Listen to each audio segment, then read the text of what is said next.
کے اندر تو فرمایا جب وہ قبر میں اسے رکھا جائے گا وہ قیامت تک وہ قبر کے اندر سورہ ملک کی تلاوت کرتا رہے گا۔ اور یہ تو قرآن پاک کی ایک سورت کی وفا ہے، پورے قرآن پاک کا مقام کیا ہوگا، پورے قرآن پاک کی عظمت اور شان کیا ہوگی۔ اللہ اکبر۔ اس انداز کے اندر یہ قرآن مجید فرقان حمید، یہ جو آیات میں آپ کے سامنے پڑھ رہا ہوں الحمدللہ مجھے زبانی بھی آتی ہے، لیکن سامنے رکھنے کا تو ایک مقصد ہوتا ہے آپ کے سامنے۔ یہ ہماری محفل ہے، یہ تربیتی نشست ہوتی ہے، یاد رکھنا اس میں ہم کچھ سیکھ کے جانا ہوتا ہے اور ہماری بھی ذمہ داری ہوتی ہے، کچھ آپ کو بیان کرنا ہوتا ہے، کچھ سبق سنانا ہوتا ہے۔ اور قرآن مجید سبحان اللہ، اس کا دیکھنا بھی عبادت، سبحان اللہ، اس کو پڑھنا بھی عبادت، اس کو سمجھنا بھی عبادت، اس پر استقامت بھی عبادت، اور اس کو آگے پھیلانا بھی عبادت۔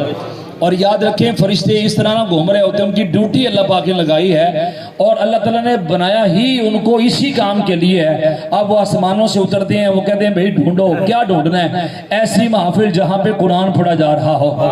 اب یاد رکھیں جس گھر میں قرآن پڑھا جاتا ہے مصطفیٰ فرماتے ہیں وہاں سے وہ نور کی روشنی آسمانوں تک جاتی ہے، آسمانوں تک جاتی ہے۔ وہ فرشتے دور سے پہچان لیتے ہیں، وہ آجو جلدی جلدی آجو ہلوما الینا، وہ والا گھر، اس گھر میں قرآن پاک کی تلاوت ہو رہی ہے۔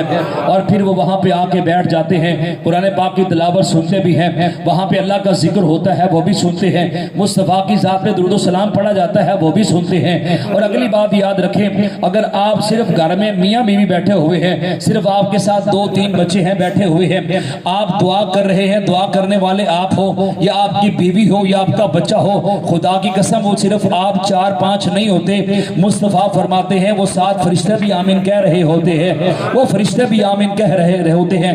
یعنی وہ عظمت والی محفل بن جاتی ہے جس میں تذکرہ خدا بھی ہوتا ہے، تذکرہ مصطفیٰ بھی ہوتا ہے۔